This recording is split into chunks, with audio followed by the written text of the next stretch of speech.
Fortifie-toi et prends bon courage. Nous ne comptons que sur toi, Seigneur. Au nom de Jésus, nous avions prié. Amen. Amen. Gloire au Seigneur. Nicodème. Un chef des Juifs. Alors Nicodème était un chef des Juifs. C'est-à-dire qu'il était un responsable selon les Juifs. Donc il avait ce qu'on appelle de la considération, n'est-ce pas, en Israël. Donc les Juifs vraiment avaient de la déférence pour Nicodème. Il était un Juif, il était chef des Juifs. Oui, frère. Il vint, lui, auprès de Jésus de la nuit et lui dit, Rabbi, nous savons que tu es un docteur venu de Dieu. Oui. Car personne ne peut faire ces miracles que tu fais si Dieu n'est avec lui. Très bien. Donc, Nicodème étant chef des Juifs, considéré en Israël comme étant le docteur d'Israël, parce que il avait, n'est-ce pas, la règle de la loi en lui. Il était docteur de la loi. Il maîtrisait la loi.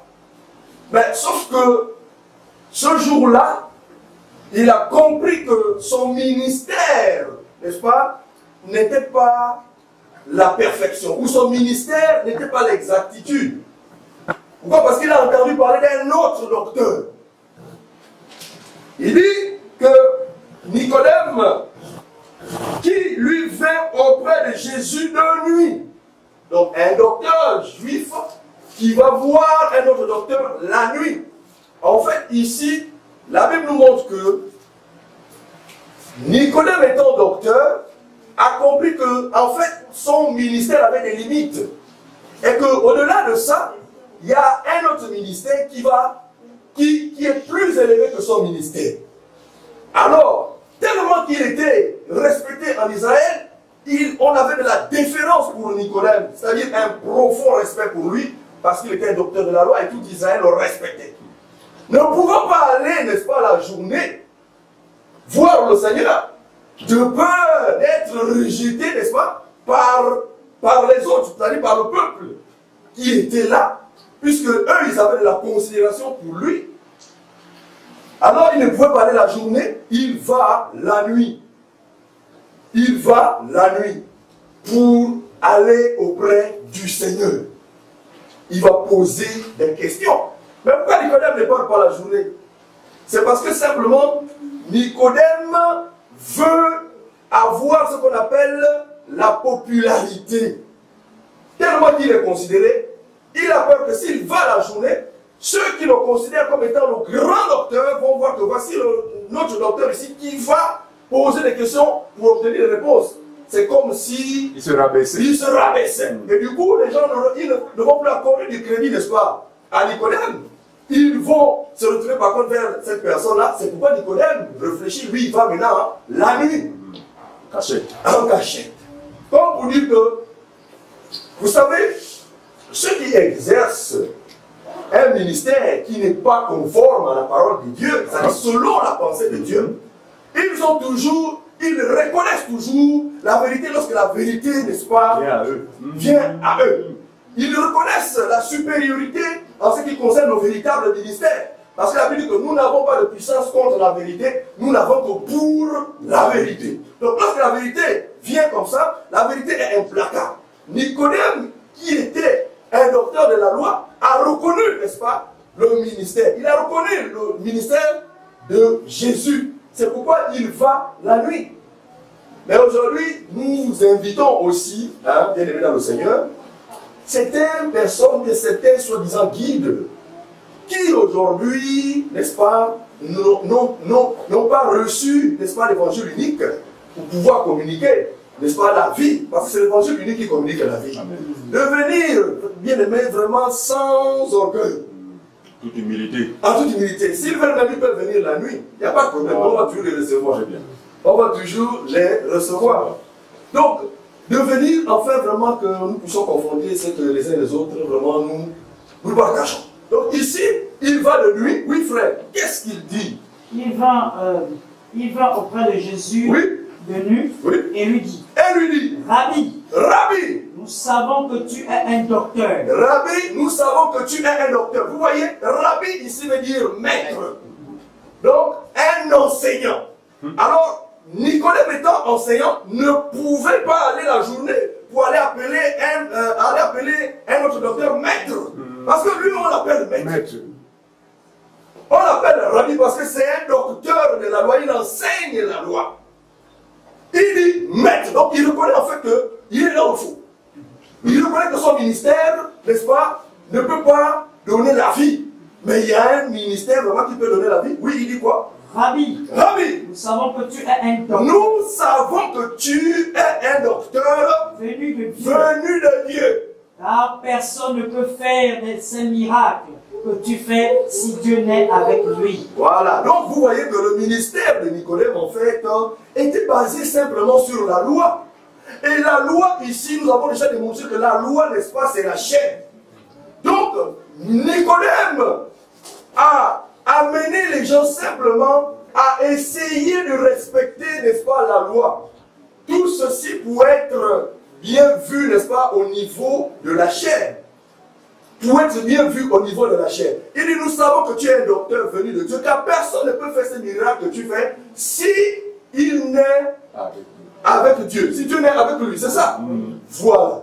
Donc, Nicodème reconnaît la puissance de Dieu par, n'est-ce pas, le fait que le Seigneur fait des miracles. Vous voyez, c'est ici la preuve, n'est-ce pas, du faux docteur, du faux prophète, qui qualifie l'homme de Dieu par rapport au miracle. Or, on ne reconnaît pas la véracité de l'homme de Dieu par rapport au miracle qu'il accomplit. Parce que nous connaissons par la grâce de Dieu que autant Dieu fait des miracles, autant le diable aussi en fait. Donc, on ne peut pas juger. On ne peut pas juger un homme de Dieu parce qu'il a fait tel ou tel miracle. Mais par contre, pour nous qui avons reçu la grâce, nous devons simplement examiner la source du miracle. Parce que nous croyons que le miracle existe. Le miracle ici accompagne simplement la parole de Dieu. Selon Marc chapitre 16. Voici les miracles qui accompagneront ceux qui auront cru. Donc nous croyons que le miracle existe, mais le miracle accompagne ceux qui croient à la parole de Dieu. Donc le Seigneur ici, il est devant Nicodème, mais Nicodème lui, il fait ressortir l'aspect miracle. Mais Jésus sait que, en fait, le miracle, c'est simplement pour confirmer la véracité de sa parole.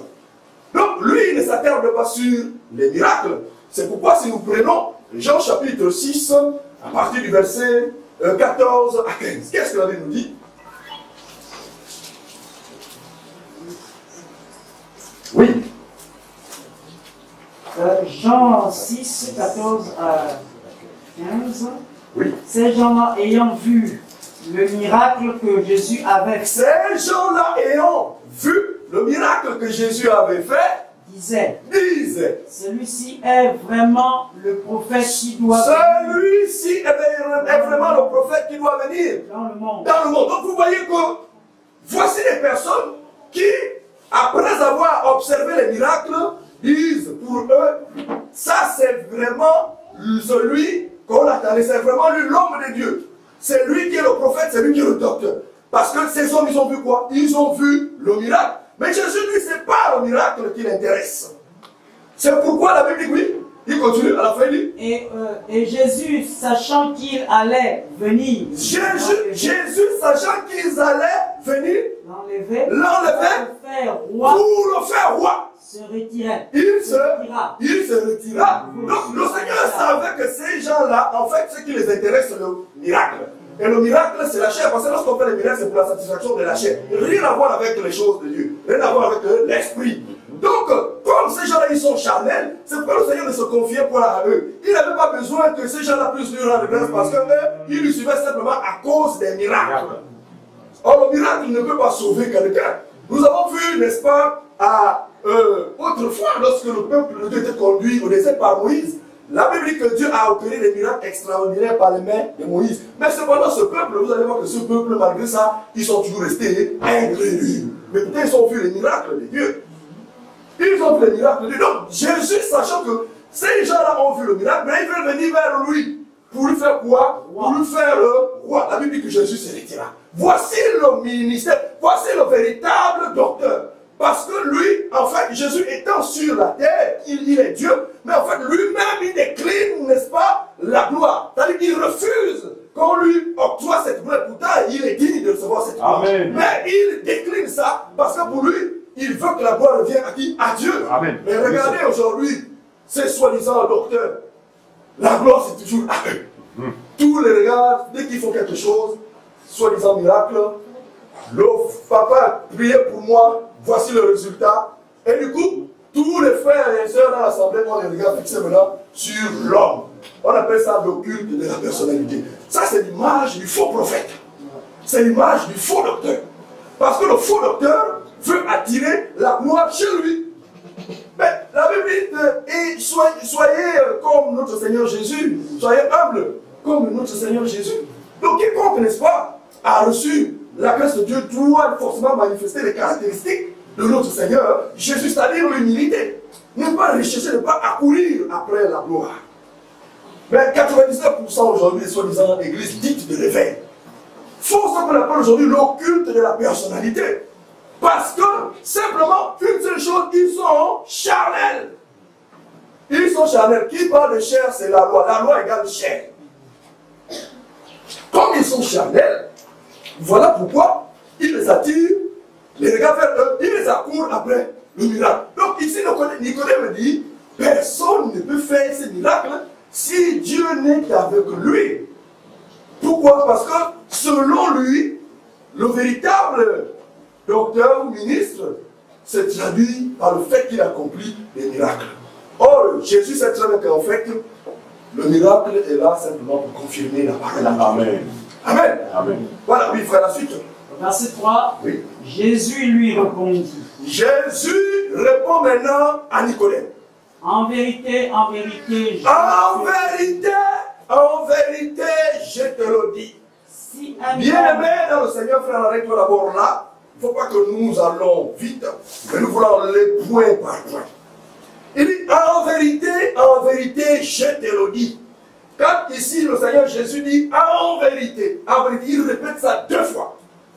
Bien-aimé, ce n'est pas en vain. La Bible dit que toute écriture est inspirée, utile pour enseigner, pour corriger et pour reprendre. Il dit, en vérité, je te le dis. En fait, quand il dit en vérité pour la première fois, il revêt la vérité d'hier.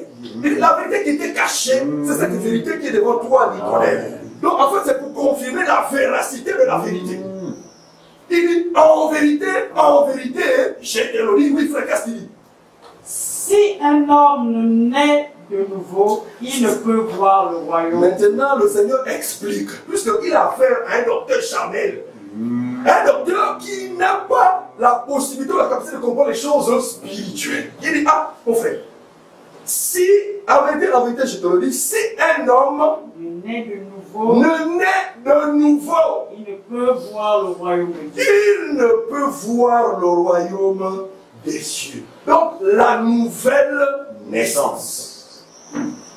Ça veut dire que, lorsque nous parlons de nouvelle naissance, il y a une première naissance. Il y a une naissance ancienne. La naissance ancienne, c'est ce que vous et moi nous sommes. Selon la chair. Selon la chair. Mais la nouvelle naissance, c'est celui qui expérimente la gloire de Dieu, c'est-à-dire celui qui reçoit la grâce de Dieu. C'est celui qui expérimente, n'est-ce pas, la nouvelle naissance. Prenons Jean chapitre 1, verset 12 à 13. Jean 1, verset 12 à 13. Oui. Mais à tous ceux qui l'ont reçu, à ceux qui croient en son nom, a donné le pouvoir de devenir. La parole de Dieu a donné le pouvoir de devenir enfant de Dieu. Amen. Ça veut dire quoi? Ça veut dire que tout homme, n'est-ce pas, qui n'a pas reçu la parole de Dieu, bien-aimé, ne peut pas expérimenter la nouvelle naissance. La parole de la vérité. La parole de la vérité, parce qu'aujourd'hui, bien-aimé dans le Seigneur, si vous écoutez, l'apôtre Paul dans, je crois, Galates, chapitre 1, verset 6, a dit, si on vient vous prêcher un autre évangile que celui que nous avons prêché, qu'il soit anathème. En fait, il n'y a pas plusieurs évangiles. Il n'y a qu'un seul évangile, c'est l'évangile unique. L'évangile de la bonne nouvelle de Jésus. Voilà, c'est cet évangile en fait qui nous introduit dans la nouvelle naissance. Ce qui fait que si nous écoutons un évangile tronqué, on ne pourra jamais, alors là, jamais bénéficier ou encore expérimenter la nouvelle naissance. Quoique nous allons passer des temps dans les bâtiments croyant que nous sommes des enfants de Dieu. Parce que si nous recevons un autre évangile, l'évangile que Jésus-Christ n'a pas prêché, voilà. L'évangile que nos prédécesseurs n'ont pas prêché, On demeure les mêmes. nous allons demeurer des hommes animaux, des hommes charnels. Par conséquent, nous n'allons jamais bénéficier de ce qu'on appelle la nouvelle naissance. Mais nous allons remarquer des personnes qui ont, il va te dire, moi ça me fait 10 ans, 20 ans, 30 ans que je suis dans les choses de Dieu. Je suis dans les choses de Dieu. Je suis même un fervent serviteur ou une servante dans, n'est-ce pas, la maison de Dieu. Mais la personne n'a jamais bénéficié de la nouvelle naissance ou expérimenté la nouvelle naissance. Donc, en d'autres termes, la personne en fait n'est jamais née en Christ. La personne en Christ n'existe pas. C'est une personne simplement animale qui se focalise simplement rien que sur le domaine charnel. Sur le domaine charnel. Or, Dieu n'est pas charnel. Dans Jean chapitre 4, là-bas, le Seigneur dit à la femme samaritaine que les vrais adorateurs, ce sont ceux qui adorent Dieu en esprit et en vérité. On n'adore pas Dieu dans la chair. On n'adore pas Dieu de manière charnelle. Impossible. C'est impossible, parce que Dieu n'est pas charnel. Ah oui. Dieu n'a pas d'émotion. Oui, frère. En vérité, je te le dis, si un homme... Verset, mais à tous ceux qui l'ont reçu, à ceux qui croient en son nom, elle a donné le pouvoir de devenir enfants de Dieu. Voilà. De Dieu, lesquels Oui. sont nés, Oui. non du sang, ni de la volonté de la chair, ni de la volonté de l'homme, mais de Dieu. Donc la nouvelle naissance, en fait, n'est pas rattachée au sang ou à la chair. La nouvelle naissance n'est pas cette naissance charnelle. La nouvelle naissance, c'est tous ceux qui ont reçu, n'est-ce pas, la parole de Dieu. La Bible, la parole les a donné le pouvoir de devenir enfants de Dieu. Oui, frère, on a terminé, on parle dans notre texte de base. Jésus lui répondit, en vérité, je te le dis. En vérité, je te le dis. Si un homme ne naît de nouveau, il ne peut voir le royaume de Dieu. Donc, pour voir le royaume de Dieu, il faut naître 2 fois. Parce que si tu te contentes à la première naissance, tu ne verras jamais le royaume de Dieu. Et voir le royaume de Dieu ici, c'est voir le Fils. Alors si tu ne vois pas le Fils, tu ne pourras jamais voir le royaume de Dieu. Voir le Fils, c'est recevoir la grâce de Dieu dans ta vie. C'est lorsque le Seigneur lui-même décide d'accorder, n'est-ce pas, sa grâce à un individu. Par le moyen, n'est-ce pas, de l'écoute de la parole. Parce que lorsque la parole est prêchée, la parole suscite, n'est-ce pas, dans la vie de ceux qui écoutent la foi. Cette personne manifeste la foi vis-à-vis de ceux qui écoutent. Parce que dans, je crois, au Romains chapitre 10, je pense au verset 17, j'ai mon souvenance, la Bible dit que la foi vient de ce qu'on entend, et ce qu'on entend vient de la parole de Christ. Donc ça veut dire que lorsque la parole est prêchée, la parole doit susciter, n'est-ce pas, dans la vie de tous ceux qui écoutent, de manifester la foi en une seule personne. Dans la personne de Jésus. Ouais. Pas à un individu quelconque. Pas à un soi-disant prophète qui reviendrait du Congo, ou des États-Unis, ou de la Côte d'Ivoire. Mais à la personne de Jésus. Si on ne trouve pas, on passe, n'est-ce pas, cet aspect, bien aimé, on ne va jamais expérimenter la nouvelle naissance. Oui, frère. Verset 4. Si un homme est né de nouveau, il ne peut voir le royaume de Dieu. Oui. Verset 4, Nicodème lui dit. Nicodème lui dit. Comment un homme peut-il être quand il est vieux? Alors pour Nicodème, lui, pensait que le fait qu'il a bénéficié de la première naissance, c'est-à-dire il est né selon la chair, donc il est rentré, n'est-ce pas, dans les études, il a commencé à étudier la loi. Donc pour lui, c'est le processus normalement normal, parce qu'il ne comprend pas que il existe encore une nouvelle naissance. Alors c'est le genre de personnes, n'est-ce pas, qui, malgré que la vérité est devant eux, ne peuvent pas se réfracter. C'est compliqué pour eux de se réfracter parce qu'il a déjà une foule qu'il traîne à ses côtés. Donc il a peur de faire fi à tout ce qu'il considère ou à ses capacités venant de lui. Il dit comment ça peut se faire, oui? Peut-il rentrer dans le sein de sa mère et naître? Peut-il rentrer dans le sein de sa mère et naître? Regardez un docteur de la loi qui dit Qui ne comprend pas. qu'il ne comprend pas toujours les choses de Dieu. C'est pourquoi on dit que, en fait, la loi ne peut pas amener quelqu'un à expérimenter la nouvelle naissance. Donc la chair, c'est impossible. C'est une folie. La Bible dit que la prédication de la foi est une folie pour ceux qui périssent. C'est une folie pour ceux qui périssent, mais c'est une puissance de Dieu. Pour ceux qui croient, oui. Au verset 5, Oui. Jésus répondit, en vérité, il dit encore, je te le dis, oui, si un homme ne naît d'eau et d'esprit, il ne peut rentrer dans le royaume de Dieu. très bien. Je vais reprendre. Jésus répondit en vérité, je te le dis, si un homme ne naît de nouveau, il ne peut voir le royaume de Dieu. Nicodème lui dit, comment un homme peut-il naître quand il est vieux? Peut-il rentrer dans le sein de sa mère et naître? Jésus répondit, en vérité, je te le dis, si un homme ne naît d'eau et d'esprit, oui, il ne peut entrer dans le royaume de Dieu. C'est quoi naître d'eau et d'esprit?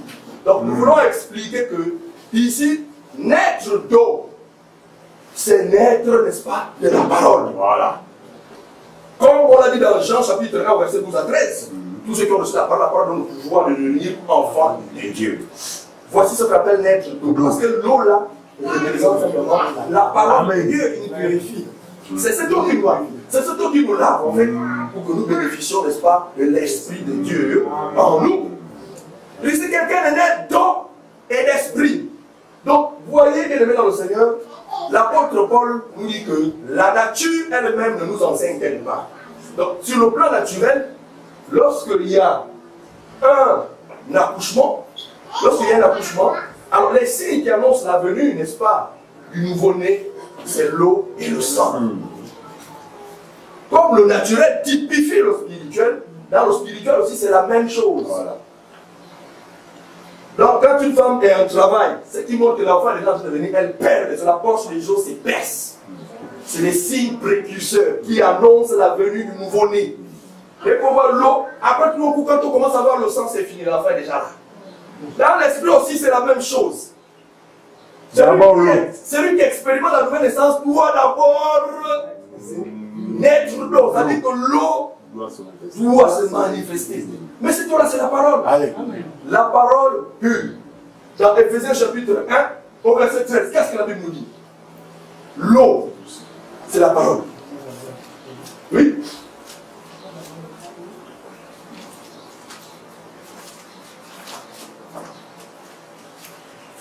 Éphésiens chapitre 1, le verset 13. Oui. Il est écrit en lui, donc en Jésus, vous aussi, après avoir entendu la parole de la vérité, la parole de la vérité, c'est-à-dire c'est l'eau, oui, l'évangile de votre salut, en lui vous avez cru, et vous avez été scellés du Saint-Esprit, qui avait été promis. Saint-Esprit qui avait été promis. Donc ici la nouvelle naissance, c'est d'abord de recevoir d'abord la parole pure. Voici les basiques, voilà. En fait, pour ce nouveau croyant qui a besoin de recevoir la nouvelle. Parce qu'il y a une chose, je vous assure, de fréquenter les bâtiments. Même si on a des titres, même si on est, comment je peux dire, on a fait un temps à l'école théologique, on a passé des moments là-bas, des années, pour apprendre Dieu. Ce n'est pas ça, en fait, qui accorde la nouvelle naissance. Ce n'est pas ça qui accorde la nouvelle naissance. Et la nouvelle naissance, là, bien aimé, c'est-à-dire que c'est Dieu qui fait grâce. C'est Dieu qui fait grâce. Nicodème, lui, comme il était âgé en âge, c'était vraiment humiliant pour lui de se rabaisser, venir auprès d'un jeune homme comme Jésus. Parce que lui, il était docteur de la loi. Mais venir auprès d'un jeune homme de 30 ans, c'était vraiment humiliant pour lui. C'était très humiliant. Or, la nouvelle naissance n'a pas besoin de ça. Même si tu es vieux, tant que tu n'as pas reçu, n'est-ce pas, la grâce de Dieu, tu demeures enfant ou encore tu n'es même pas encore né. Parce que peu importe ton âge, il y a des gens, charnellement, c'est-à-dire vu son âge, il a peut-être aujourd'hui 80 ans ou 50 ans, il est déjà âgé. Donc, le fait qu'on a 50 ans, bien aimé, si on a 50 ans, on n'a pas reçu la grâce de Dieu, hein, même si on a 50 ans dans soi-disant les choses de Dieu, pour Dieu, on n'est pas encore né. Et par conséquent, on ne bénéficie pas de l'expérience de la nouvelle naissance, peu importe notre âge dans le Seigneur. On est étranger. On est étranger, donc Nicodème était encore étranger, Nicodème n'était pas encore né. Mais pourtant, il était quoi, docteur de la loi. Comme aujourd'hui, nous avons des soi-disant hommes de Dieu, des prophètes, des pasteurs, qui ont même des titrologies. Révérend, archibishop, caterpillar, tel. Mais qui n'ont jamais bénéficié, n'est-ce pas, de la nouvelle naissance. Donc en Christ, ils ne sont même pas encore nés. Mais cependant, vous les voyez là, ils conduisent des gens. Ils conduisent des gens, ils conduisent des troupeaux, ils se disent enfants de Dieu. Ils se disent hommes de Dieu. Or, ce ne sont pas des hommes de Dieu. Non, selon la chair, oui. Ce sont les hommes, ce sont des enfants de Dieu selon la chair. C'est comme les Juifs, ils ont dit à Abraham, nous sommes fils d'Abraham. Mais Jésus les a dit que si vous étiez fils d'Abraham, vous devez faire les œuvres d'Abraham. Mais en réalité, ils étaient fils d'Abraham, mais selon la chair. Oui, parce que c'est les descendants d'Abraham. Or, les vrais fils de Dieu, ce sont ceux qui sont fils de l'esprit. Voilà, selon la foi. Selon la foi. Par la foi. Par la foi, parce qu'Abraham a manifesté la foi. Donc, tous ceux qui ont la foi, ce sont les fils d'Abraham. Parce qu'Abraham est le père de la foi. Amen. Donc, aujourd'hui, nous voyons, bien aimés dans le Seigneur, une cacophonie généralisée dans le milieu soi-disant ecclésiastique par ces faux docteurs, ces faux prophètes qui n'ont jamais expérimenté la nouvelle naissance. Parce que la nouvelle naissance commence justement par le fait de recevoir d'abord l'évangile de la vérité, la parole du salut. S'il n'y a pas l'évangile de vérité, ça n'a pas ça. On ne peut pas expérimenter la nouvelle naissance. Jésus-Christ, c'est lui la bonne nouvelle. Il est venu annoncer la bonne nouvelle. La bonne nouvelle, c'est que nous étions morts par nos offenses. Et c'est lui qui a été destiné pour nous racheter. Alors quand nous sommes rachetés, c'est ça la bonne nouvelle. Mais aujourd'hui, regardons comment se conduisent ces soi-disant hommes de Dieu, qui, malheureusement, accompagnent tout un peuple ignorant vraiment dans la fosse. Parce qu'eux-mêmes, ils ne sont pas nés de nouveau. Naître de nouveau, ce n'est pas parce qu'on est ancien dans les choses soi-disant de Dieu. Ce n'est pas ça naître de nouveau. Naître de nouveau, ce n'est pas parce que tu parlais tout le temps le soi-disant l'église. Non, ce n'est pas ça naître de nouveau. Lorsqu'on naît de nouveau, la nouvelle naissance met une croix sur notre capacité à nous de pouvoir plaire à Dieu. Voilà la nouvelle naissance. C'est ça la nouvelle naissance. La nouvelle naissance fait en sorte que nous puissions, n'est-ce pas, nous débarrasser de nos béquilles. Parce que les béquilles, c'est sur les béquilles que nous nous appuyons. Donc celui, n'est-ce pas, qui expérimente la nouvelle naissance ne peut plus avoir des béquilles. Les béquilles, c'est notre capacité à nous de pouvoir plaire à Dieu. C'est-à-dire que si je fais comme ça, je vais plaire à Dieu par rapport à mes propres efforts. C'est ça les béquilles. Ce sur quoi tu comptes. Dans la mesure où tu as encore ces choses, ça veut dire que tu ne bénéficies pas de la nouvelle naissance. Tu ne peux pas expérimenter la nouvelle naissance à partir du moment où tu as encore des appuis. Or, nous savons que Christ, c'est lui le roc. C'est lui qui est notre appui. Véritable. Le véritable appui, c'est lui. Et non, n'est-ce pas, ce que nous pouvons mettre en œuvre. Amen. Amen. Il faut continuer. Verset 6. Oui. Ce qui est né de la chair est chair. Ce qui est né de la chair est chair. Enfin, reprends d'abord un peu loin. Verset 5. Jésus dit. Jésus dit. En vérité, je te le dis. Oui. Si un homme ne naît d'eau et d'esprit. Si un homme ne naît d'eau et d'esprit, de la parole et de l'esprit ne peut. Il ne peut entrer dans le royaume de Dieu. Donc, bien aimé dans le Seigneur, si on n'a pas reçu ça, on ne pourra jamais avoir le Saint-Esprit. On ne pourra jamais être renouvelé. On ne pourra jamais être renouvelé parce que c'est l'Esprit de Dieu qui nous renouvelle, celui qui nous donne l'intelligence. Prenons 1 Pierre, chapitre 1, verset 3. 1 Pierre, chapitre 1, au verset 3. 1 Pierre, chapitre 1.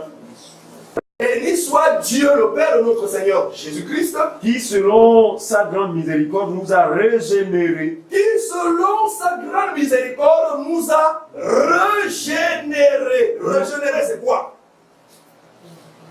C'est quoi régénérer?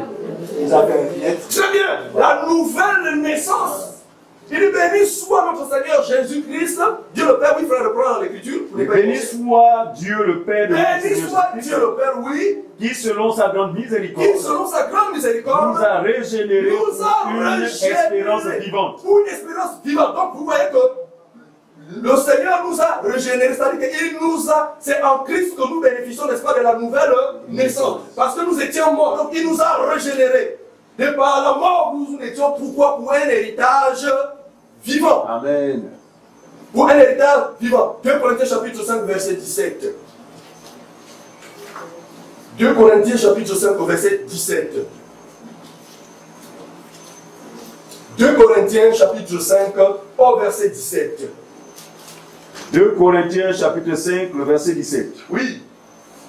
Si quelqu'un est en Christ, si quelqu'un bénéficie de la grâce de Dieu, oui, il est une nouvelle créature. Il a une nouvelle créature. Donc, il expérimente la nouvelle naissance. La nouvelle naissance, c'est en Christ qu'on l'expérimente. Frère, c'est en Christ qu'on expérimente la nouvelle naissance. Mais il y a des gens qui disent, moi je suis né de nouveau.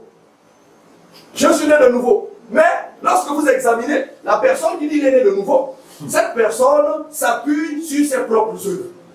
Cette personne pense que pour plaire à Dieu, encore pour attirer la faveur de Dieu, comme ils ont l'habitude de le dire, il faut mettre un ensemble d'éléments au point. C'est-à-dire, il faut payer le prix.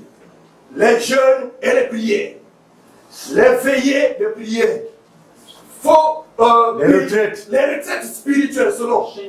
Les chaînes. Donc, cette personne-là pense que c'est en observant toutes ces choses, c'est-à-dire les jeûnes et les prières, les retraites spirituelles, que cette personne va attirer pour la faveur de Dieu dans sa vie. Non! Non! Nous comprenons aisément qu'à partir de ce moment, cette personne-là est charnelle. Cette personne-là ne va jamais ou ne pourra jamais bénéficier de la nouvelle naissance dès lors que la personne s'appuie encore sur elle-même. Lorsqu'on est en Christ, on est une nouvelle créature. C'est-à-dire qu'avant d'être en Christ, il y avait un ensemble de choses que nous faisions, comptant sur nous-mêmes, sur notre propre force. Maintenant, en Christ, on ne compte plus sur nous. En Christ, comme je le disais, nous jetons les béquilles. C'est pourquoi il a dit, je crois dans les évangiles là-bas, que celui qui veut me suivre, qu'il renonce à lui-même. Ah, si tu veux suivre le Seigneur, que tu renonces à lui-même. Quand nous lisons cette écriture, cela ne voudrait pas dire que il faut que chacun de nous fasse des efforts maintenant comme nous. Parce que beaucoup de gens interprètent cette écriture vraiment selon la chair. Que celui qui va me suivre, qui renonce à lui-même, qui se charge de sa croix. Ça veut dire quoi? Ça veut dire maintenant, il faut que je fasse des efforts tous les jours pour pouvoir plaire à Dieu parce qu'il faut que je porte ma croix. Le Seigneur porte ma croix, moi aussi je dois le faire. Non! Il dit que celui qui veut me suivre, qu'il renonce à lui-même. C'est-à-dire qu'il ne compte plus sur lui, mais qu'il ne s'appuie rien que sur lui. Amen. C'est ça. C'est cela. C'est-à-dire qu'il renonce sur lui. Parce qu'autrefois, ces personnes s'appuyaient sur la loi pour penser avoir la justification. Donc il faut renoncer à ces choses. Il faut renoncer. Pour nous les Africains, notamment les Gabonais, au Haïti, toutes ces choses, à nos croyances bidons qui n'ont rien à voir avec la volonté de Dieu. Celui qui veut suivre, c'est qu'il renonce à ces choses, qu'il renonce à lui-même. C'est ça. C'est-à-dire mettre notre foi, placer notre foi en la personne de Jésus-Christ. Parce que pour expérimenter la nouvelle naissance, il faut renoncer à soi-même. C'est pourquoi Galates chapitre 2, au verset 20, est clair. L'apôtre Paul nous dit, si je vis, ce n'est plus moi qui vis, mais c'est Christ qui vit en moi. La nouvelle naissance met une croix sur le moi. C'est-à-dire qu'on ne parle plus en termes de moi, parce que c'est Christ qui vit en moi. Mais aujourd'hui, regardons nous-mêmes ce qui se passe. Les gens parlent toujours en termes de moi. C'est moi qui a fait en sorte que tu acceptes le Seigneur. Je jeûne 7 fois par semaine. Oh, je jeûne 7 fois par semaine. Je fais ceci. Souvenez-vous de, je crois, l'énigme du Seigneur lorsque ces deux personnes sont allées devant le Seigneur pour prier.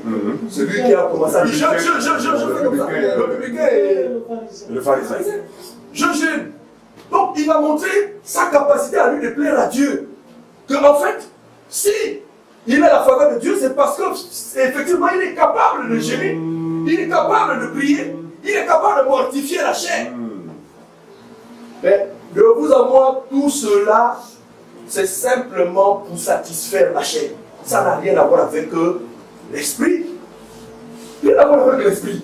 C'est simplement pour la satisfaction de la chair. Mais la chair et le sang ne hériteront pas le royaume des cieux. Selon 1 Corinthiens chapitre 15, je pense verset 45 ou 50. La Bible dit que la corruption n'hérite pas l'incorruptibilité. Or, la chair là a été corrompue. Mais tous les jours que Dieu fait, c'est soi-disant qu'il nous ramène dans la chair. Il nous ramène dans la chair. Mais Dieu n'est pas charnel, Dieu est spirituel. Mais pourquoi ils nous ramènent-ils dans la chair? Parce qu'eux-mêmes là-bas, ils ne sont pas nés de nouveau. Voilà. Ils demeurent dans la naissance charnelle, c'est-à-dire la première naissance. La première naissance, bien évidemment, c'est la naissance charnelle. C'est la naissance de la chair. Rien à voir avec la naissance de l'esprit, c'est-à-dire la nouvelle naissance. Donc, en fait, ici, la nouvelle naissance, bien aimé dans le Seigneur, frères et sœurs, la nouvelle naissance, c'est la véritable naissance. Donc la naissance charnelle n'est qu'une image de la véritable naissance.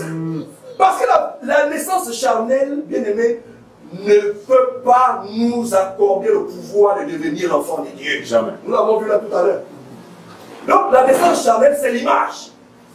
L'image des deux enfants de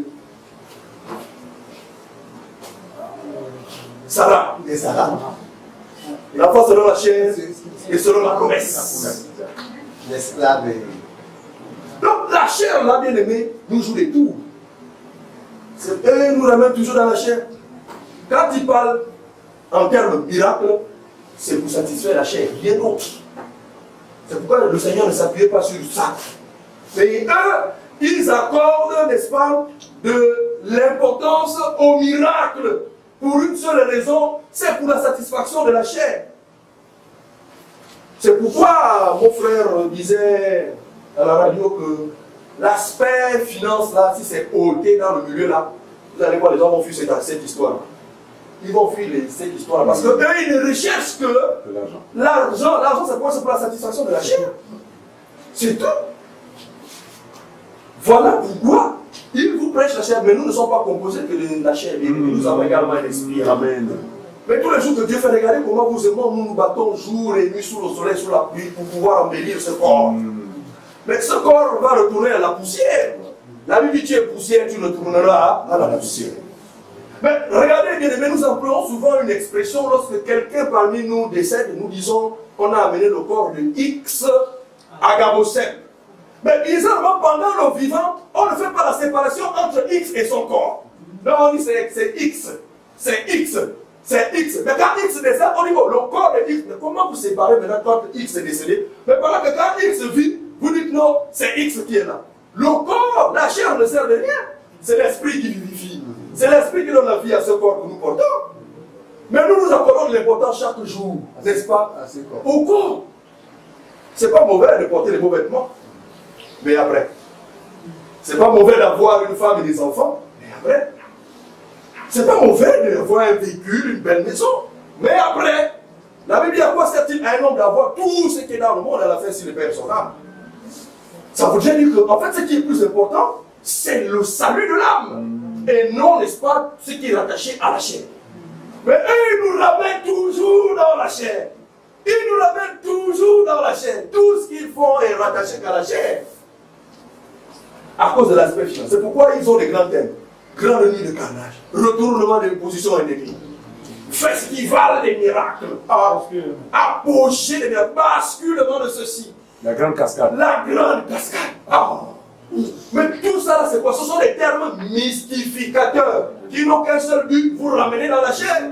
Parce que forcément, vous allez vous retrouver dans ces choses-là. Il y a quelqu'un qui est malade, qui est dans la chair. Il y a quelqu'un qui a besoin d'une femme. Il y a quelqu'un qui a besoin d'un travail. Il va se retrouver dans tous ces termes mystificateurs. Mais c'est pourquoi à la fin? C'est seulement pour la chair, mais après.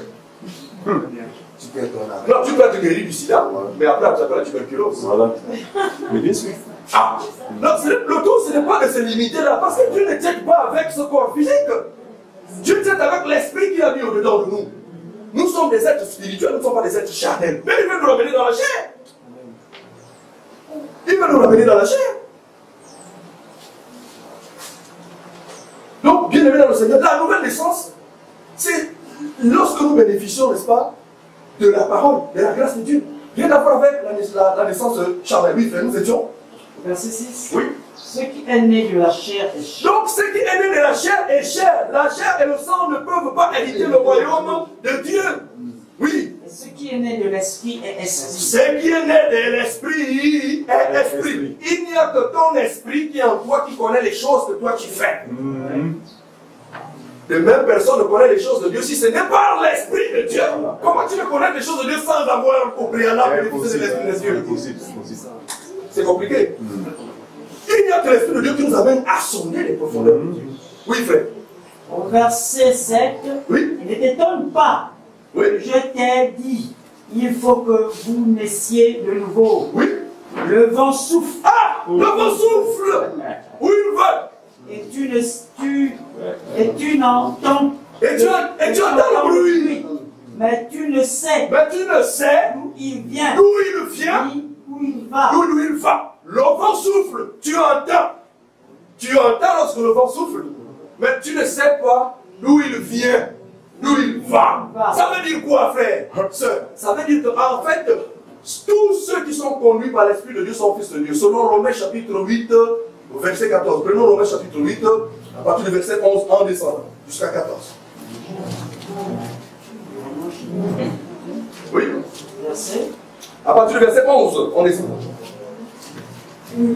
Et si l'esprit de celui qui a ressuscité Jésus d'entre les morts habite en vous, celui qui a ressuscité Christ d'entre les morts rendra aussi la vie à vos corps mortels. Oui.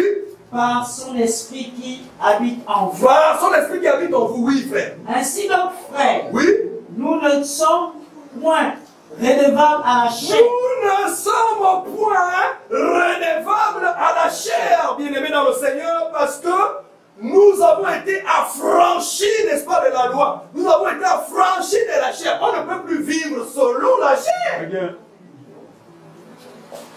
Oui. Nous ne sommes plus redevables à la chair pour vivre selon la chair. Pour vivre encore selon la chair, bien-aimés dans le Seigneur. Il y a des soi-disant chrétiens qui vivent encore selon la chair. Mais c'est des chrétiens, mais il n'est pas chrétien. Comment un chrétien va encore vivre selon la chair? Compatible. C'est-à-dire mettre des stratégies pour pouvoir plaire à Dieu. Non, c'est charnel. Dieu n'est pas charnel, c'est pas comme ça. Les frères adorent Dieu en esprit et en vérité. Oui, frère. Verset 13. Si vous vivez selon la chair. Voilà, écoutez ce que l'apôtre Paul dit. Il dit, si vous vivez selon la chair, vous mourrez. Bien sûr que vous allez mourir parce que la chair et le sang ne peuvent pas hériter le royaume des cieux. Mais si par l'esprit. Mais si c'est par l'esprit. Vous faites mourir. Très bien, vous faites mourir. Les actions du corps. Vous allez vivre. Amen. Vous allez vivre, oui, frère. Car tous ceux qui sont conduits par l'Esprit de Dieu, tous ceux qui sont conduits par l'Esprit de Dieu sont fils de Dieu. Le vent, tu entends le vent, mais tu ne sais pas d'où il vient, ni où il va. Donc, ici, c'est l'image des fils de Dieu. Les fils de Dieu, n'est-ce pas, bien-aimés, sont comme des vents. C'est-à-dire, lorsque le vent lui amène quelque part, bien-aimés, vous allez écouter ce qui se passe. Vous allez entendre ce qui se passe. Mais, sauf que vous allez vous poser la question, mais au fait, ça vient d'où? Mais ça vient d'où? On connaît lui là, il a grandi ici, il n'a jamais été à l'école théologique. Mais d'où lui sort ces choses? Mais ils sont grand mec. Bien sûr. Comment connaît-il les Écritures, lui qui n'a point? Et tu dis, c'est le vent! C'est le vent. Oh, quand le vent souffle, tu ne peux pas connaître d'où il vient. Possible. Non, tu ne peux pas savoir. Mais, sauf que tu écoutes. Ah oui, tu écoutes, hein. Quand le vent, nous tous nous écoutons, lorsque le vent passe, on ne sait pas où il vient, ni où il va. Ainsi en est-il des enfants de Dieu. Romains chapitre 8, verset 14. Tous ceux qui sont conduits par l'Esprit sont fils de Dieu. Il y a aujourd'hui des gens qui vivent selon ceux qui sont conduits par la chair. Les ennemis ne sont pas des fils de Dieu. Ils ne sont pas des fils de Dieu. Parce que les fils de Dieu, ce sont ceux qui vivent selon l'Esprit. Pourquoi nous ramener toujours dans la chair? C'est vraiment, c'est dommage. Et c'est compliqué. C'est compliqué. C'est compliqué. Et on se dit que nous sommes des croyants. Mais nous vivons dans la chair. Il y a des gens qui pensent même qu'ils n'ont pas un esprit en Dieu. Vous savez ça? Le fait qu'ils n'arrivent pas à avoir de l'esprit. Parce que l'homme se fie toujours à ce qu'il voit. Mais on réalise ça souvent, c'est quand on essaie. C'est là où on met la différence entre X et le corps. Mais le corps, c'est l'enveloppe. Je prends une image. Vous voulez expédier un courrier à votre parent qui se trouve dans une contrée un peu éloignée. Vous prenez, n'est-ce pas, une feuille, vous rédigez le courrier à la personne à qui vous l'envoyez. Ensuite, vous appelez un enfant, vous prenez une enveloppe, vous mettez le courrier dans l'enveloppe, vous expédiez votre courrier. Ça arrive chez la personne à qui cela a été destiné. Alors, il va faire quoi? Il va ouvrir l'enveloppe, retirer ce qui est dans l'enveloppe. Qu'est-ce qu'il fera de l'enveloppe? Il va jeter. Ça veut dire qu'il n'a pas besoin de l'enveloppe. Ce qui lui importe, c'est ce qui est dans l'enveloppe. Donc, le corps aussi, c'est comme l'enveloppe. Dieu ne traite pas avec son corps physique. Mais Dieu traite avec ce qu'il a mis au-dedans de nous. Mais eux, ils veulent nous ramener toujours dans la chair. Toujours dans la chair. C'est pourquoi vous voyez les gens pour appeler les miracles. Mais les gens pour appeler les miracles, parce que c'est pour satisfaire la chair. Mais Jésus sait très bien que le miracle n'est pas un passeport pour le royaume. Mais le miracle, par contre, accompagne simplement. Nous croyons que Dieu fait des miracles. Mais nous ne mettons pas un accent sur les miracles. Comme font ces faux. Comme font ces faux docteurs. Donc voici un docteur de la loi, Nicodème. Oui frère, on a fini déjà. On n'a pas fini là? Oui, on continue, on est sur le texte là, c'est bien. Ne te donne pas que je t'ai dit. Oui. Il faut que tu naisses de nouveau. Le vent souffle où il veut et tu n'entends. Tu entends? Tu entends le bruit, mais tu ne sais d'où il vient ni d'où il va. Très bien. Il en est ainsi de tout homme qui est né de l'esprit. Oui. Nicodème lui dit. Nicodème lui dit. Comment cela peut-il faire? Nicodème pose la question. Un docteur de la loi, il dit comment cela peut-il se faire? Qu'est-ce que Jésus dit? Jésus lui répondit. Oui. Tu es le docteur d'Israël. Jésus dit. Mais comment toi tu es docteur, tu ne connais pas ces choses? Ça c'est quel genre de docteur? Donc tu es un faux docteur. Non, tu es un faux docteur. Parce qu'un docteur c'est quelqu'un qui enseigne. Il y a de la connaissance. La connaissance. Et enseigner ici, c'est bâtir, c'est construire. Enseigner, c'est amener une personne à un point A pour un point B. Mais comment toi qui enseignes des personnes, tu ne connais pas ces choses? Mais il y a des personnes qui vivent autour de nous, nous les voyons, qui se font appeler révérends, archibishops, qui, bien aimés dans le Seigneur, ils sont comme des Nicodèmes. Quand on les parle de ces choses, comme disait mon frère Fabrice, c'est le tonnerre. Ils ne comprennent pas ces choses. Pour eux, ils comprennent seulement qu'il faut aller faire une formation à l'école théologique. Tu as un diplôme, après tu peux commencer à exercer. Ça c'est le monde, ça c'est la chair. Voilà, c'est la chair. Ça n'a rien à voir avec les choses de Dieu. En effet. Ça n'a rien à voir avec les choses de Dieu. Donc ici, le Seigneur dit à Nicodème, toi tu es docteur ici en Israël, mais tu ne connais pas ces choses, mais tu amènes les gens là-haut finalement. Il y a, vous voyez des personnes comme ça, qui ne connaissent pas les rudiments, n'est-ce pas, de la parole de Dieu. Mais ils conduisent quand même un peuple. Donc faites comme Nicodème, venez, même si c'est la nuit, venez bien aimés frères, nous allons par la grâce de Dieu, partager avec vous. Et nous allons, par la grâce de Dieu, expliquer ces choses. Parce que ces choses, c'est le vent. C'est le vent. Le vent, on ne programme pas. Un fils de Dieu ne connaît pas l'étude de ma programme. Il va commencer à programmer toute la nuit avant d'aller prêcher. Il ne dort pas. Il commence à écrire. Il remue la Bible. Il note, il bûche. Non, ça c'est la gêne. Et souvent, ce n'est pas la Bible, c'est souvent le livre écrit par un pasteur. Après, il fait du copier-coller, du plagiat, il vient vomir. Ramenement, il vient cracher encore. Non, le vent, c'est pas comme ça. La Bible dit quoi? La Bible dit que le Saint-Esprit nous conduira dans toute la vérité. Alors, si c'est le Saint-Esprit qui nous conduit, nous, on est seulement surpris de se retrouver là-bas. On ne programme pas que non, voilà, demain, venez, il y aura des miracles, les malades vont marcher. Aucun programme. Non, ça c'est maintenant le programme d'homme. Or, c'est pas toi qui vas conduire le Saint-Esprit, mais c'est le Saint-Esprit qui va te conduire.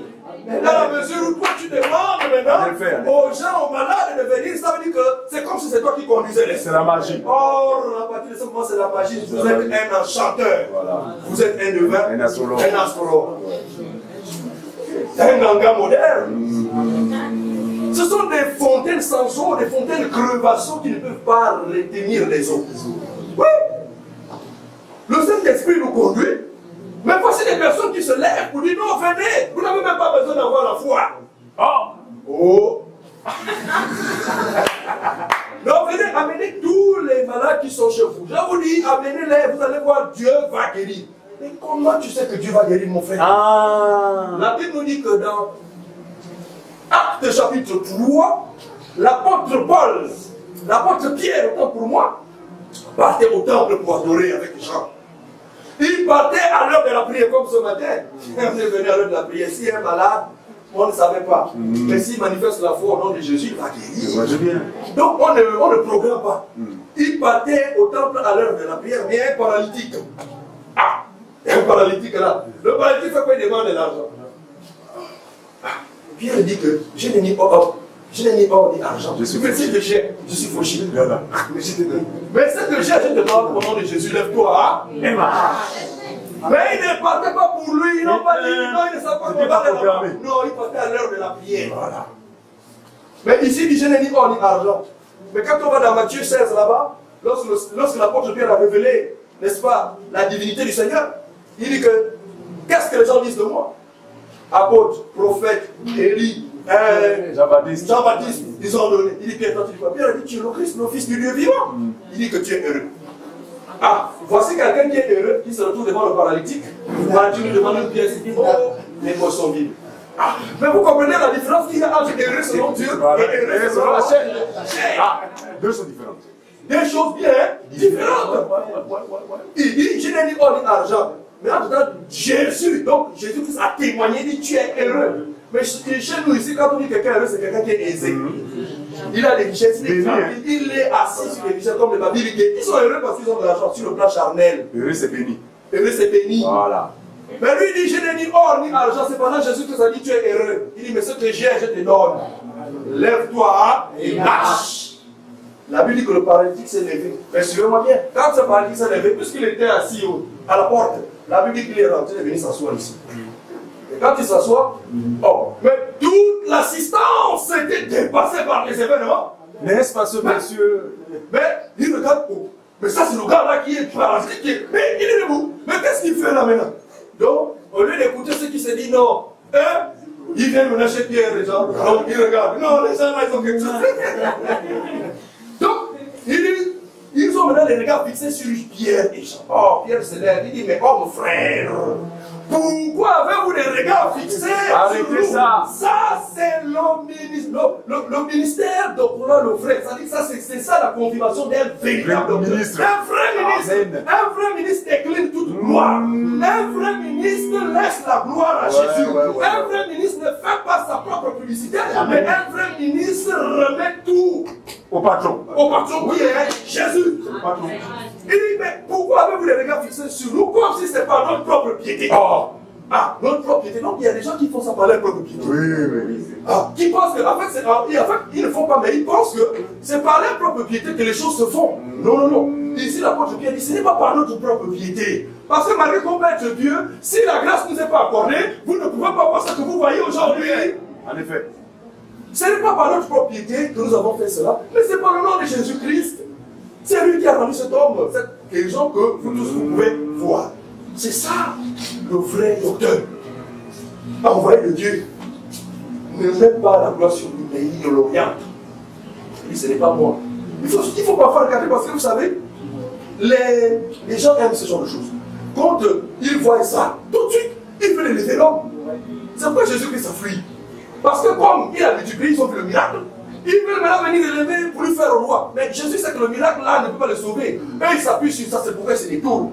Ils se détournent pour dire que non, mais c'est ça. Si vous voulez rendre grâce, c'est là-bas, c'est pas moi. Yeah. Et c'est ce que les apôtres aussi ont fait. Voici le signe pour reconnaître ces bandits, ces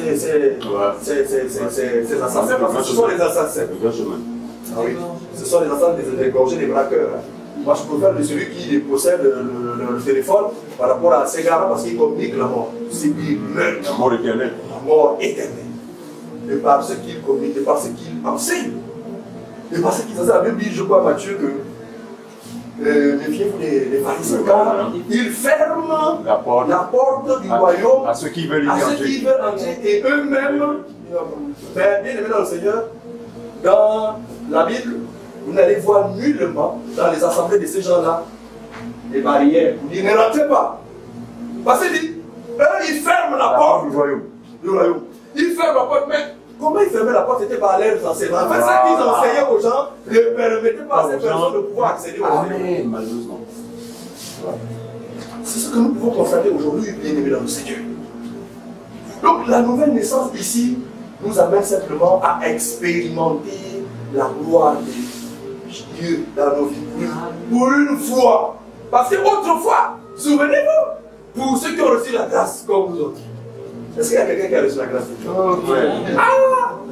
Pour ceux qui ont reçu la grâce, vous voyez qu'il y a un changement. Il y a quelque chose qui s'est passé. On était esclaves des jeûnes et des prières. Vous pouvez penser que c'est au sorti des hommes. Au sorti de ces choses, on va être affranchi. Mais jamais. Toujours esclave. Toujours esclave. Dans le jour que. Or, Matthieu chapitre 11, au verset, je pense, 28, si j'ai bonne souvenance. Venez à moi, vous tous qui êtes fatigués et chargés, je vous donnerai le repos. Quel repos? Quel repos, frère? Le repos, c'est Jésus. Amen. Le repos, c'est Jésus. Le salut, c'est Jésus. Le repos, c'est Jésus. Le salut, c'est Jésus. Et c'est lui qui octroie la nouvelle naissance. Et regarde encore quelqu'un qui est né de nous. Luc chapitre 19.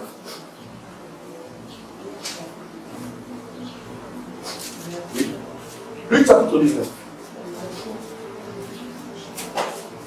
Voici encore quelqu'un qui a expérimenté déjà la puissance de la parole de Dieu.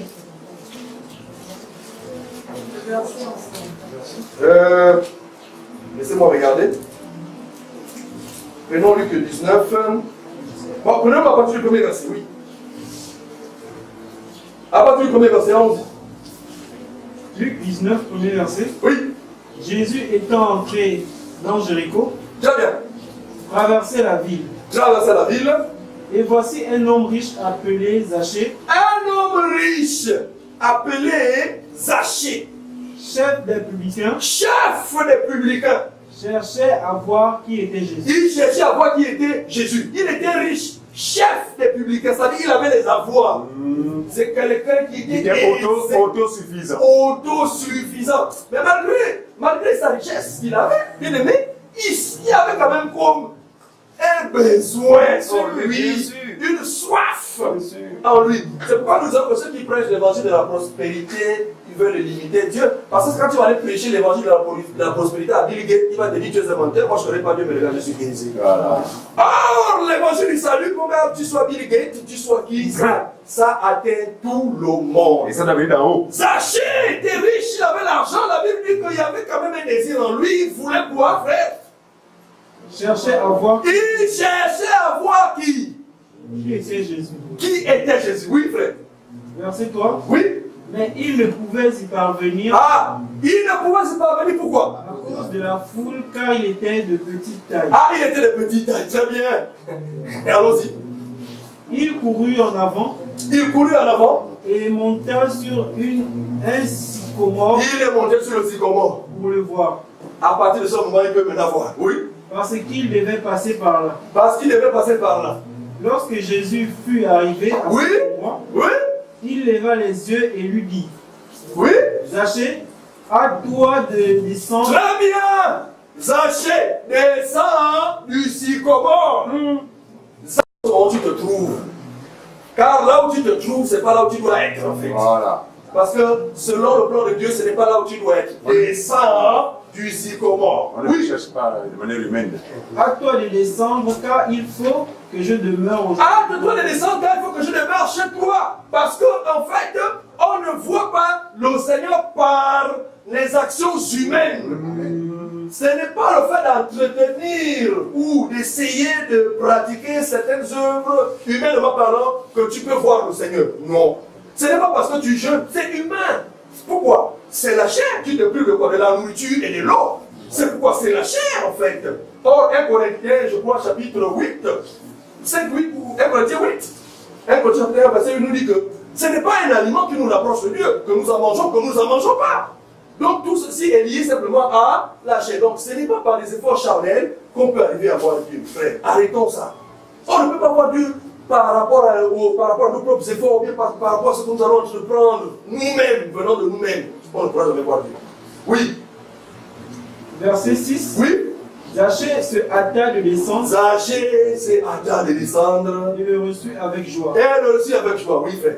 Voyant cela, tous murmuraient et disaient, oui, il est allé loger chez un homme pécheur. Ouais, non. Quand ils ont vu ça, ils ont dit, le Seigneur est allé loger chez un homme pécheur.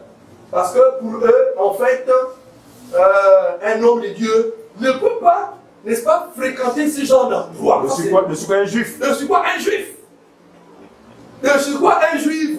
Ne peut pas aller dans ce genre d'endroit. Est-ce que c'est vraiment lui là? Qu'on dit qu'il est un prophète, un homme de Dieu, qui va rentrer chez un pécheur, oui.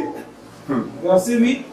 Mais Zachée, se tenant devant le Seigneur, oui, lui dit, oui, voici, Seigneur, je donne aux pauvres la moitié de mes biens. Un collecteur d'impôts qui donne. Il rembourse ce qu'il a pris. Quelque chose s'est passé. Oui, frère, continue. La moitié de mes biens. Et si j'ai fait tort de quelque chose à quelqu'un, je lui rends le quadruple. Le quadruple, oui.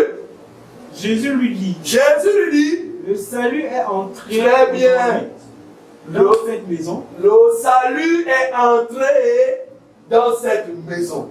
Donc c'est Jésus qui est le salut. C'est Jésus qui est entré chez Zachée. On ne cherche pas Dieu par des voies humaines, par des stratégies mises en place par des hommes. On ne peut pas toucher Dieu. On ne peut pas voir le Fils. Et c'est par la foi que nous voyons le Fils. C'est par la foi que nous sommes sauvés. C'est par la foi que nous expérimentons la nouvelle naissance. Oui? On a fini? Ok, très bien. Donc, on était toujours dans ce texte de base. On a fini là-bas aussi. Oui?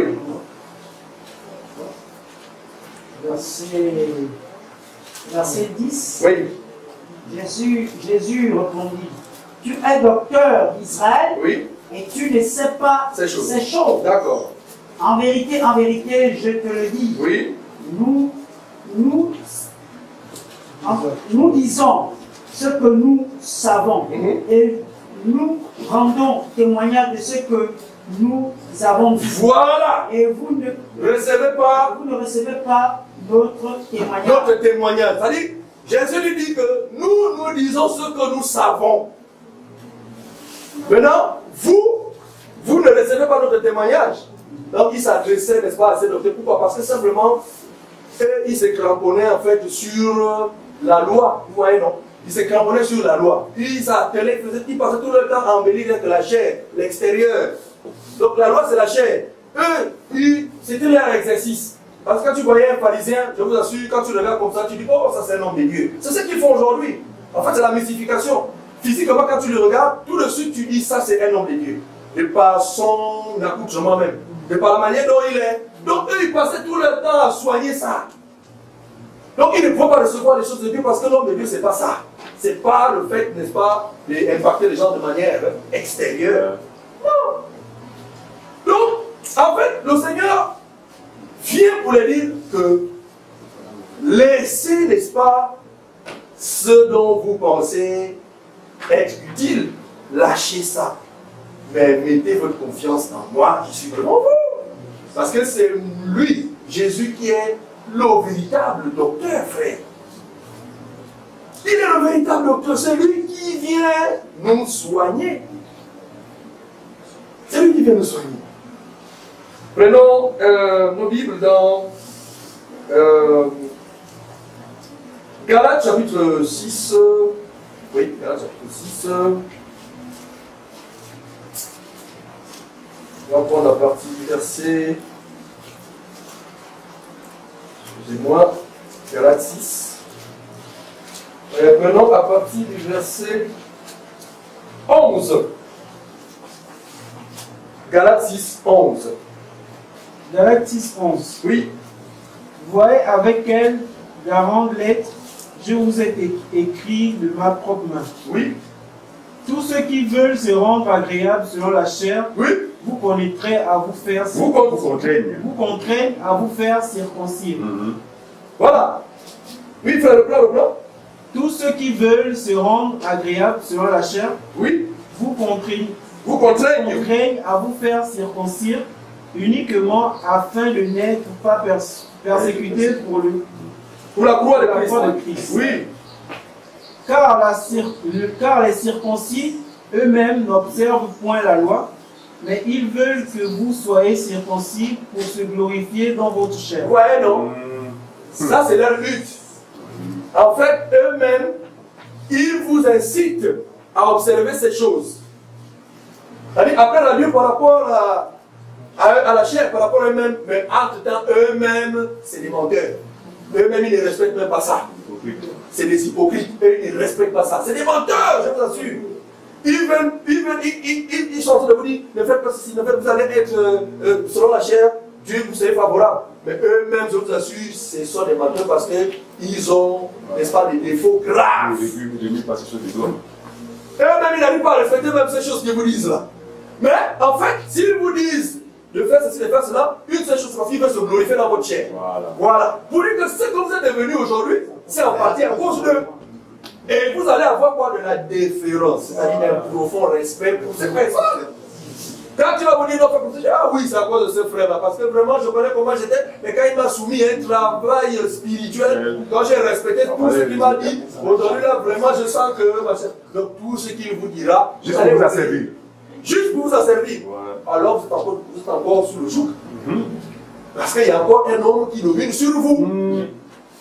La nouvelle naissance, ce n'est pas que un homme va dominer encore sur toi. Non, la nouvelle naissance, c'est le Seigneur Jésus lui-même qui fait grâce et qui oriente désormais le croyant. Qui oriente, il devient comme le vent, comme on l'a dit tout à l'heure. Or, ces personnes, une seule chose, c'est parce que simplement, il veut se glorifier de vous pour mieux vous asservir. Voilà pourquoi les mamans souffrent dans ces bâtiments. Parce que les femmes, vous savez, sont toujours sensibles dans les choses, là, soit disant les choses négatives. Quand ils entendent ça, c'est fini, le cœur, machin, là, ils amènent tout ce qu'elle a. Elle vient, elle donne. Après, à la maison même, parfois, c'est compliqué, il n'y a rien là-bas. Mais elle fait ça pour dire que non, pour elle, elle est dans le... Oh, voilà. On va donner à papa, on va faire ceci. Oh, amen, amen. Tout le monde dit oh, amen, amen. Amen 7 fois, amen 7 fois. Amen 7 fois, amen 7 fois. Oh. Mais amen, on ne dit pas amen n'importe comment. Amen, c'est sacré. Oh. Quand on dit amen, c'est parce que amen a parlé. C'est pourquoi on dit amen. Parce que amen a parlé. Mais amen 7 fois. Oh, donne-moi un amen bien. Ça n'arrive. Si tu ne dis pas amen, je ne prêche plus. Et ça, c'est la mystification. Mais quand ils vous disent de dire amen, en fait, c'est une porte que vous ouvrez. Voilà. Que vous ignorez. Quand tu dis amen à la faute, tu ouvres une porte. Et du coup, qu'est-ce qui se passe? C'est l'esprit mauvais qui rentre. Parce que ces personnes, ce ne sont pas les personnes qui ont expérimenté la nouvelle naissance. Ils n'ont pas Dieu. Ils ne sont pas renouvelés, ils n'ont pas Dieu. Oh, mais il n'y a pas trois esprits, il n'y a que deux. Si tu n'as pas l'esprit de Dieu, tu ne lui appartiens pas. Il n'y a pas trois paroles, il n'y a que deux paroles. Si tu n'écoutes pas la parole de Dieu, en d'autres termes, tu écoutes la parole du diable. C'est systématique. Donc quand il te dit Amen, eh bien, si tu ne dis pas Amen, je ne prêche plus. C'est la mystification. Il veut simplement encore te communiquer la mort. Parce que si toi aussi tu dis Amen. Le chrétien de Bénin, la Bible dit que, avant de dire Amen à Paul, c'est l'apôtre Paul, hein? C'est lui qui est notre apôtre par excellence parce que c'est lui qui nous a engendrés. Il dit si vous avez 10 000 maîtres, c'est pas grave d'avoir plusieurs pères, parce que c'est moi qui vous ai engendré. Donc l'apôtre Paul qui nous a engendrés dans l'évangile. L'apôtre Paul nous a engendrés dans l'évangile. Mais les chrétiens de Bénin, la Bible dit qu'ils examinaient chaque jour ce que l'apôtre Paul prêchait. Donc avant de dire Amen, ils l'examinent d'abord. Ils examinaient d'abord. Ils examinaient d'abord. Comparativement aux chrétiens de Thessalonique, qui eux, ils n'examinaient pas. Alors qu'un homme de Dieu, il n'y a que la parole de Dieu qui peut reprendre un homme de Dieu. Oui. C'est la parole de Dieu qui peut reprendre un prophète. Dans, je crois, 1 roi 17, lorsque Isaïe avait 8 enfants, mais la Bible dit que le prophète Samuel devait aller loin. Un des enfants d'Isaïe. Mais il ne connaissait pas lequel. Mais comme il était prophète, le prophète Samuel, dans 1 roi 17, respecté en Israël, le prophète Samuel, lorsqu'il arrive dans la maison d'Isaïe, Isaïe a 8 enfants. Il rentre chez Isaïe, il n'a suivi loin de ses enfants. Quand il regarde le premier-né, Eliab, le prophète Isaïe et le prophète Samuel, il rentre dans la maison d'Isaïe, il regarde le premier-né, Eliab, grand de taille, robuste, beau gosse. Le prophète, il dit, ah, assurément, c'est celui-là le roi des dieux. La Bible dit que Dieu va reprendre le prophète sur place. Il dit, ne prends pas garde à son apparence ni à la longueur de sa taille, car je l'ai rejeté. Ce n'est pas lui. Oui, c'est un prophète. Respecté. Mais il n'y a que la parole, il n'y a que Dieu. Il n'y a que Dieu qui peut reprendre. Mais quand tu dis Amen, Dieu qui est la parole. Tu n'examines même pas la parole. Parce que pour dire Amen, il faut que tu examines. Le prophète Samuel, il dit certainement c'est lui. Or, la certitude se trouve que dans la parole de Dieu. Oui. Le Seigneur va le voir. Non, ne prends pas garde à sa taille, ni à son corps, parce que ce n'est pas lui, je l'ai rejeté. Or, c'était qui? C'était David, qui était dans les champs. Le petit. Le petit. Pour dire que il ne faut pas dire Amen à tout, n'importe comment. Parce que Amen, c'est le sacré. On dit Amen, quand Amen parle, c'est là où on répond tous Amen. Parce que c'est Amen qui a parlé. Donc, des Amen mystificateurs là, vraiment pour les hommes matures, on ne dit pas Amen. Il l'examine d'abord. Vous qui nous suivez chez l'Internet, certainement, vous êtes habitués ou accoutumés à ces choses. Il faut arrêter. Oui. Il faut arrêter avec ces choses. Parce que ces hommes vous communiquent d'abord. Ils vous communiquent la fausseté. Prenons Romains chapitre 12, ça va, je vais donner verset. On a fini déjà le passage, non? Ok. Prenons maintenant Romains chapitre 12 à son premier verset. C'est ça? On était. Le précédent, c'était le. Galates 6, 11. Oui, on a fini Galates 6, 11. Terminons d'abord. Oui. Verset 14. Oui. Pour ce qui me concerne, loin de moi la pensée de me glorifier d'autre chose que de la gloire. Voilà! L'apôtre Paul dit pour ceux qui le concernent, loin de lui la pensée de se glorifier d'autre chose, frère, oui. D'autre chose que de la gloire, la croix de notre Seigneur Jésus. Que de la croix de Jésus. Oui. Par qui le monde est crucifié. Ah oui. Moi. La croix de Jésus, n'est-ce pas, crucifie le monde pour le croyant. Pour le croyant. Ouais. Donc un croyant ne peut plus vivre selon le monde. Jamais. Un croyant ne peut plus vivre selon la chair. Pourquoi? Parce que la croix du Seigneur nous a crucifié le monde. Oui, frère. Comme je le suis pour le monde. Comme moi aussi je le suis pour le monde. Mais regardez vous-même, bien-aimés, dans cette soi-disant église, le monde est rangé à l'intérieur. C'est l'ambiance gospel. Vous allez voir, je vous assure, ça chauffe de tous les côtés, les gens transpirent. Du dombolo. Du soukous. Le rap en Jésus. Et rentrer dans l'église. Mais ça c'est le monde. Mais comment la croix du Seigneur, qui t'a crucifié pour le monde, va permettre que ces choses rentrent, n'est-ce pas, dans soi-disant l'église en église, nous comprenons une seule chose. Il n'y a jamais eu de croix. Il n'y a jamais eu de croix et ce n'est pas l'église du Seigneur. Ce n'est pas ça l'église. Ce sont des boutiques, ce sont des commerçants du temple qui n'ont rien à voir avec l'église comme mystique de Christ. Vous aurez l'occasion un jour ici également de recevoir comme enseignement. Oui, frère, continue. Verset 15. Oui.